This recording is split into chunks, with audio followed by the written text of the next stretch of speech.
Wow!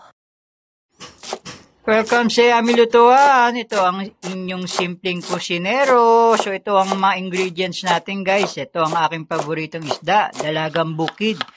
So sarsyadong dalagang bukid ang ating putahe for today. Ayan, may kamatis, may sibuyas, bawang, spring onion, at ang ating egg at liquid seasoning. So let's go guys at magluto na tayo ng sarsyadong dalagang bukid. Let's go! So yan guys, iprito muna natin ang ating dalagang bukid bago natin siya lalagyan mamaya ng aromatics at kamatis natin at itlog, yan, para malutong yung ating dalagang bukid at hindi siya madurog. So, ayan guys, ang ating pinipritong isda, ang dalagang bukid. So guys, okay na yung ating prito. Ayan. Ang gagawin natin ngayon, igigisa na natin yung ating aromatics na sibuyas, luya, at pati yung ating kamatis. So, igisa lang natin siya guys.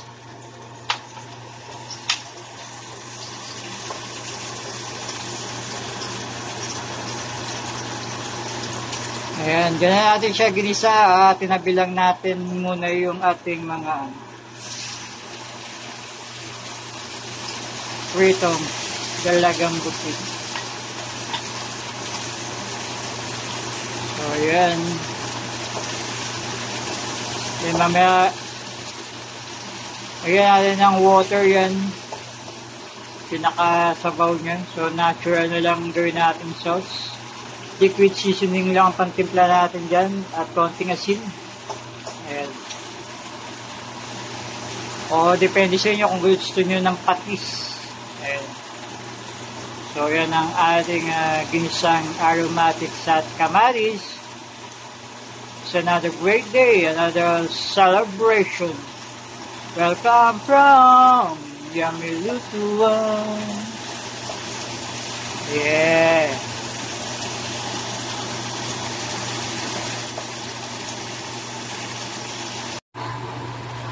Ito na guys yung ating aromatics na nagisa. Nilagyan na natin siya ng tubig bilang sabaw natin. So, titimplahan na nga lang ng liquid seasoning yan at konting salt. Sabay ilalagay natin yung ating dalagang bukid and then yung ating itlog at pagkatapos ang ating spring onion. So, yan guys. So guys, lagay na natin yung isda natin ang dalagang bukid. Yes, it's another great day. Woo! And another cooking session. Paborito ko yung dalagang bukid kasi malasa siya, saka fresh yung laman niya pag kinakain mo. So talagang malinamnam ang ating dalagang bukid. So, okay din na lagyan nyo yun ng tomato sauce para mas malapit yung ating sarsyadong dalagang bukid. Pero ako gusto ko yung natural lang, yung kamatis lang ang magiging sauce o magpapalasa sa sauce natural. Ayan guys, so mamaya lalagyan na lang natin yan ng pinating itlog plus yung ating spring onion.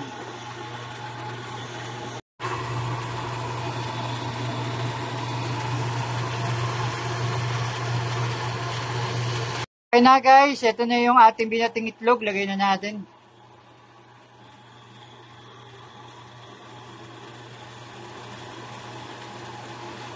Ayan. So, okay na tong ating sarsyadong dalagang bukid.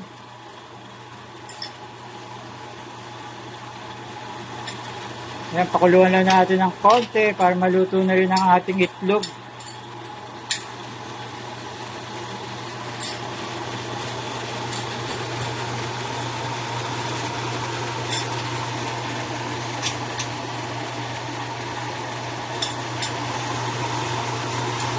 Yum, yum! Lagyan na natin yung spring onion.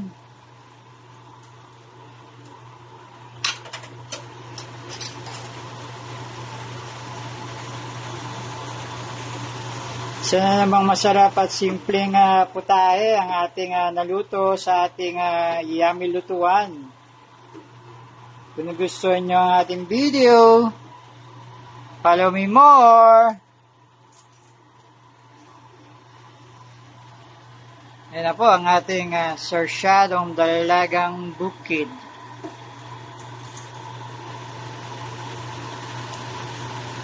Finally guys, ito na yung ating sarsyadong dalagang bukid. Ang paborito kong isda. Yeah. Ayan. So, kain na po tayo. Eat healthy, stay healthy, at God bless po sa lahat. Yum yum!